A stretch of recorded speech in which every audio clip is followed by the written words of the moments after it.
Nous allons lire la parole de Dieu qui se trouve dans le livre de Matthieu. Matthieu chapitre 27, verset 38 à... Non, bon, verset 40. On va lire le verset 40. 27, 40, c'est ça? Oui. Après, on peut...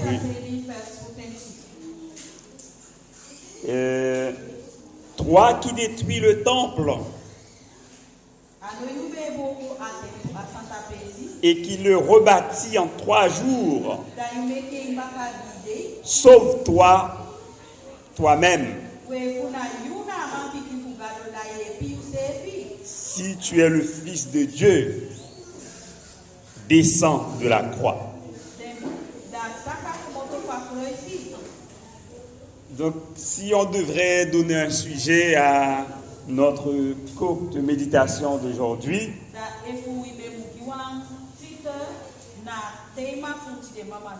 ce serait garde ta croix. Garde ta croix. Attache-toi à ta croix. Amen.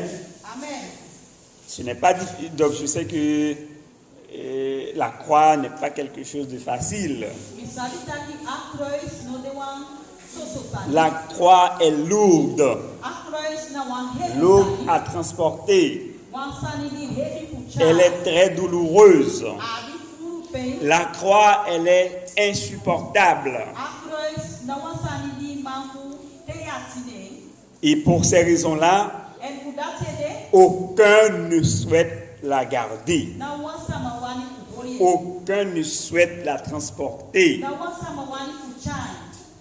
La croix peut être la traversée d'une période très difficile. Une période très compliquée. Par exemple, un deuil. Une très grave maladie. Cette personne, tu avais des projets avec elle. Elle comptait beaucoup pour toi. Elle était une source de bénédiction pour toi. Mais voilà que subitement tu te retrouves seul. Subitement tu te retrouves sans papa. Tu te retrouves sans maman. Tu te retrouves sans ta femme. Tu te retrouves sans ton mari. Tu te retrouves sans ton enfant. Tu te retrouves sans ta meilleure amie. Sans ton meilleur ami. Tu dois désormais t'habituer à vivre sans. Et là, c'est ta croix. Amen. La croix peut être aussi le célibat. Tu es belle, tu es beau, tu es en position, tu es prête à te marier, tu as un salaire, et personne ne te calcule. Et cela fait bien des années que cela dure. Et s'il y a quelqu'un qui se présente, il cherche de l'amusement. Et toi, tu es désespéré. Tu as ras-le-bol d'être seul. Ça, c'est ta croix. La croix peut être aussi le chômage, le rejet, l'abandon. Personne ne veut de toi. Personne ne veut de toi. À cause de ta race. Ou à cause de ta couleur. À cause de tes conditions sociales. On ne veut pas de toi. Depuis bien des années, tu es au chômage. Tu as des factures à payer. Et cela s'accumule. Cela s'accumule. Et tu es arrivé à un moment de ta vie où tu ne sais plus quoi faire. Ça, c'est ta croix. Amen. C'est ta croix. Cela peut être dans le foyer, ça ne va pas. Le mari ne te supporte plus. Le mari te trompe. Le mari te fait voir des misères. Ou bien la femme aussi. Elle te trompe, elle te fait voir des misères. Et tu dois la supporter. Ça, c'est ta croix. Ou le fait d'être loin de ta famille. Et quand tu es loin de ta famille, quand tu traverses par des moments difficiles, Satan va te faire des propositions dans le but de te déséquilibrer, de te disqualifier.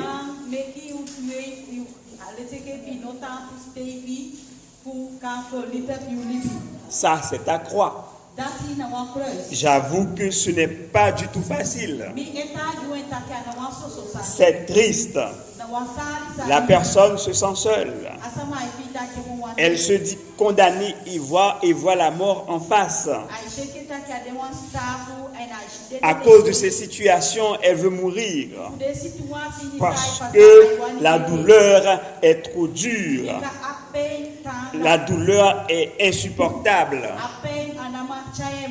Eh bien, ça, c'est ta croix. Amen. C'est ta croix. Elle est dure, c'est vrai. C'est ta croix. Et la Bible te dit, tu dois la garder. Amen. Tu dois t'attacher à elle. Amen.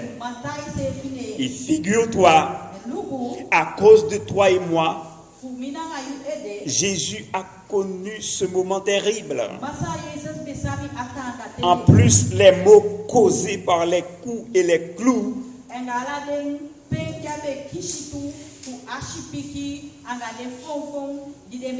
il devait supporter le sarcasme, c'est-à-dire la moquerie des gens.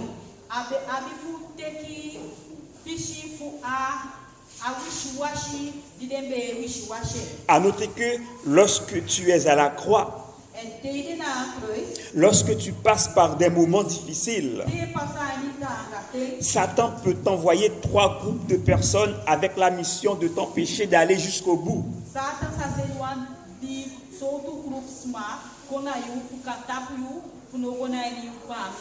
En effet, même étant à la croix, même traversant des moments difficiles, le diable a peur de toi. Il sait que le beau temps arrive toujours après le mauvais temps. Et juste après cette croix se trouve ta guérison, ta restauration. Derrière cette tempête se trouve ta victoire. Alors, la Bible te dit, garde ta croix ce matin.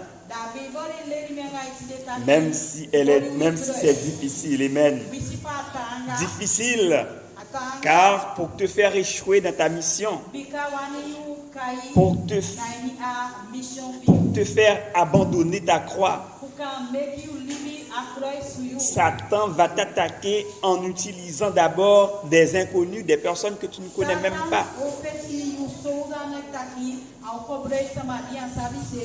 Normalement, lorsqu'on ne connaît pas quelqu'un, si on n'a rien à dire à son sujet, on se tait. Mais eux, les inconnus, ils vont se moquer de toi. Tout comme ils se moquaient de Jésus à la croix. Cela ne t'est jamais arrivé où des inconnus se mêlent de tes affaires? Des personnes qui ne te connaissent même pas se mettent à te juger. Ah, si elle n'enfante pas, c'est parce qu'elle avait fait ci, c'est parce qu'elle avait fait ça. Ah, si tu le vois dans ces moments difficiles, c'est à cause de ceci, c'est à cause de cela. C'est ainsi que l'ennemi cherche à te déstabiliser afin de te sortir de la course. Il cherche à te déstabiliser afin que tu ne connaisses jamais le goût du succès. Mais malheur à toi ce matin si tu rentres dans son jeu. Amen. Amen. Satan va ensuite t'attaquer par des gens qui te connaissent très bien.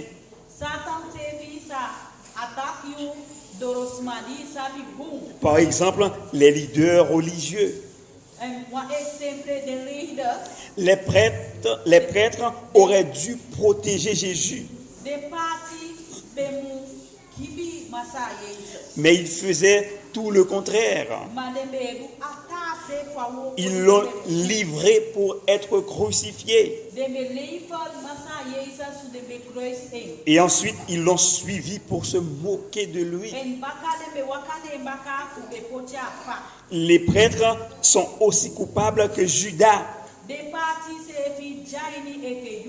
Un leader est comme un parent. C'est un berger. Il rassure ses brebis. Pense leurs plaies.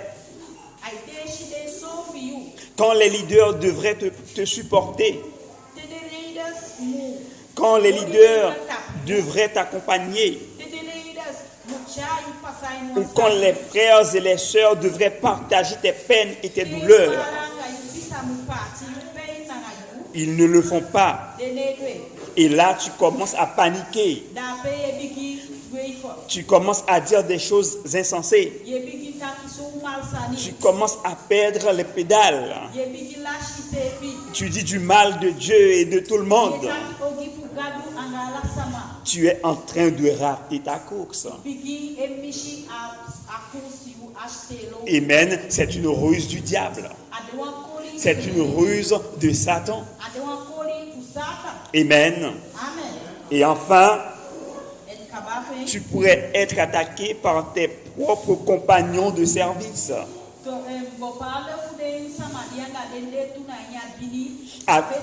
Avec Jésus, il y avait deux autres crucifiés. Ils enduraient les mêmes douleurs, mais ils insultaient Jésus. Ils insultaient Jésus. Et ce n'est pas anodin qu'au travail, les collègues te critiquent.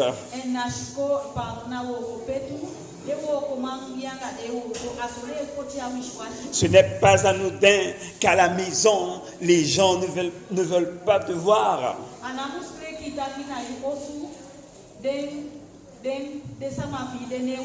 Tes propres ennemis, le plus souvent, sont les gens de ta maison.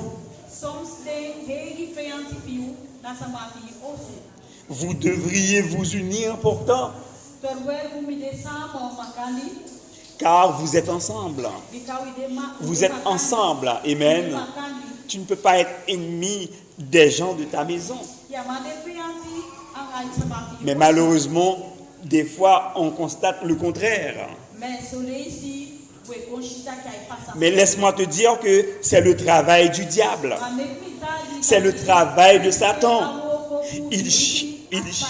Il cherche à te faire perdre. Mais résiste-lui, amen. Résiste-lui, amen. Afin qu'il fuit loin de toi au nom de Jésus. Amen. Je constate que les trois groupes de gens étaient différents. Mais l'objectif était identique. Toutes les personnes qui entouraient Jésus, ils étaient différents. Mais ils avaient un seul objectif: la défaite de Jésus, la chute de Jésus. Et ces personnes qui sont autour de nous, ces personnes qui nous critiquent, pourtant ces personnes sont proches de nous, Ces personnes ne veulent qu'une chose, notre défaite, notre chute. Voilà pourquoi nous ne devons pas les laisser faire. Alléluia, Église. Alléluia, Église.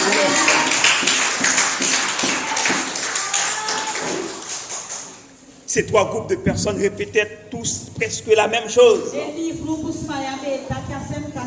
Il a sauvé des autres. Il ne peut pas se sauver lui-même. Si tu es le Fils de Dieu, descends de la croix. Il prétendait qu'il croirait si Jésus descendait de la croix. Mais nous, ce matin, alléluia, nous qui sommes enfants de Dieu, nous croyons en Jésus parce que Jésus est resté à la croix. Amen. Nous croyons en Jésus. Amen. Parce que Jésus a gardé sa croix. Alléluia. Amen. Ma soeur, mon frère, tous les esprits démoniaques sont unis ensemble pour ta perte. Ils vont venir te raconter des ragots. Ils vont te dire du n'importe quoi. Ils vont te décourager. Mais ne te laisse pas faire. Le célibat n'est pas une maladie. Le célibat n'est pas une maladie. Même si tu es maman, tu n'as pas de mari. Ce n'est pas une maladie. Amen. Ce temps si sombre ne peut pas te tuer. La moquerie des autres ne doit pas te pousser à la faute. Leur faux jugement, leurs mensonges ne doivent pas te sortir de la course. Amen. Amen. Satan sait que tu es sur le point de gagner. Et c'est pour ça que toutes ces personnes et ces problèmes t'environnent. Ces problèmes t'enveloppent. Mais au nom de Jésus, tu les tailles en pièces. Au nom de Jésus, tu les tailles en pièces. Et tu vas les tailler en pièces.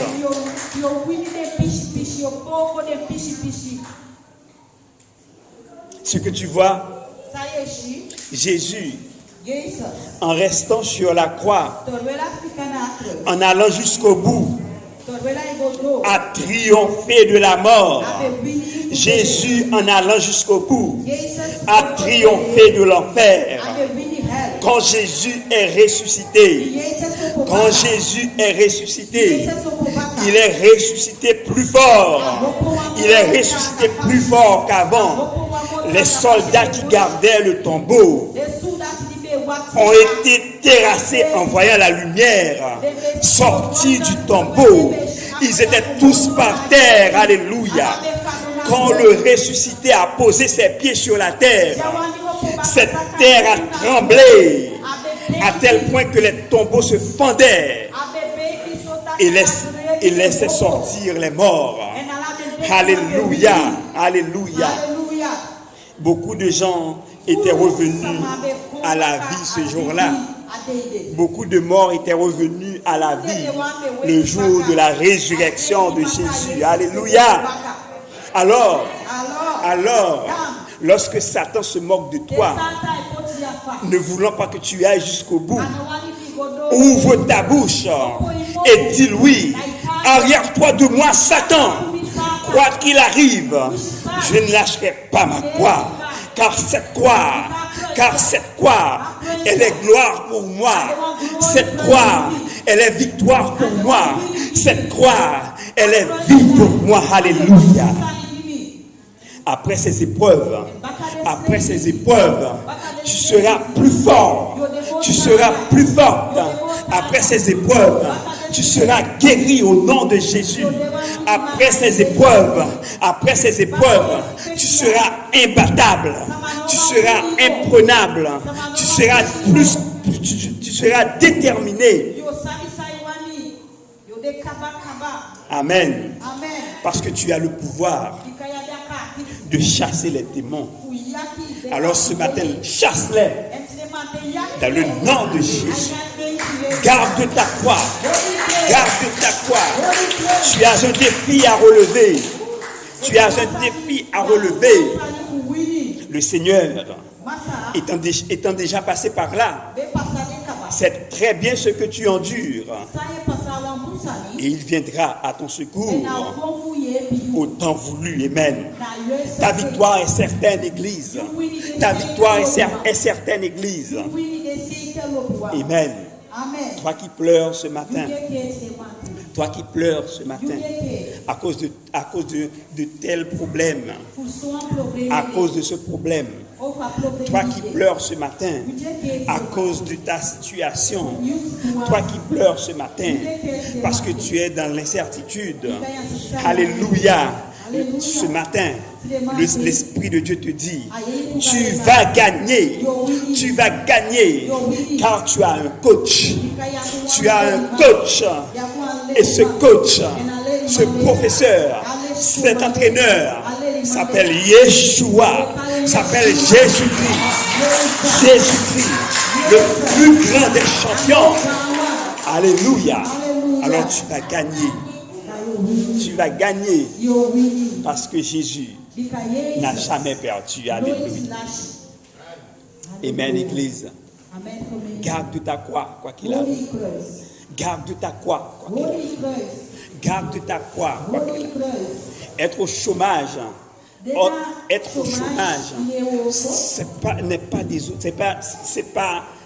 n'est pas humiliant. Amen. Tu es dans cette situation, ce n'est pas humiliant. Reste là, amen. Garde ta fidélité, garde ton intégrité. Et le Seigneur viendra à ton secours au nom de Jésus-Christ. Amen, Église. Je vais prier pour toi ce matin. Père Céleste, aide-moi à renoncer à moi-même. Aide-nous à renoncer à nous-mêmes. Aide-nous à nous charger de notre croix et à te suivre. Je sais que ces tempêtes vont passer très vite pour faire de la place au beau temps. Je sais qu'après la croix, c'est ma victoire. Je sais, après cette croix, c'est ma gloire. C'est ma gloire. Après ces moments difficiles, après ces moments de ténèbres, c'est ma victoire. C'est ma récompense. Après ce moment de deuil, après ces moments de pleurs, ce sera ma réjouissance. Au nom de Jésus-Christ. Alors, aide-moi à me réjouir. Je veux me réjouir ce matin dans le Dieu de mon salut, car le Dieu de mon salut, Jésus-Christ, est vivant au siècle des siècles. Est vivant au siècle des siècles. Nous sommes plus que vainqueurs ce matin. Nous sommes plus que vainqueurs ce matin. Nous sommes plus que vainqueurs ce matin. La victoire nous appartient. La victoire nous appartient. Dans le nom tout puissant de Jésus. Dans le nom tout puissant de Jésus. Ce message, c'est pour quelqu'un ce matin. Ce message, c'est pour quelqu'un ce matin. Ce message n'est pas pour tout le monde ce matin. C'est pour quelqu'un ce matin. Et si tu es là, tu as entendu la parole de Dieu. Tu as entendu la parole de Dieu. Et que l'Esprit de Dieu t'a dit que c'est pour toi cette parole. C'est pour toi cette parole. Sache que le Saint-Esprit t'a dit la vérité. Et tu vas sortir de là. Tu vas sortir de cette situation. Tu vas sortir de cette situation plus que vainqueur. Plus que vainqueur. Dans le nom tout puissant de Jésus. Alors sois fortifié. Sois fortifié. Sois fortifié. Et n'oublie pas la promesse que le Seigneur t'a faite aujourd'hui. Amen. Sois béni, Église. Et très belle journée.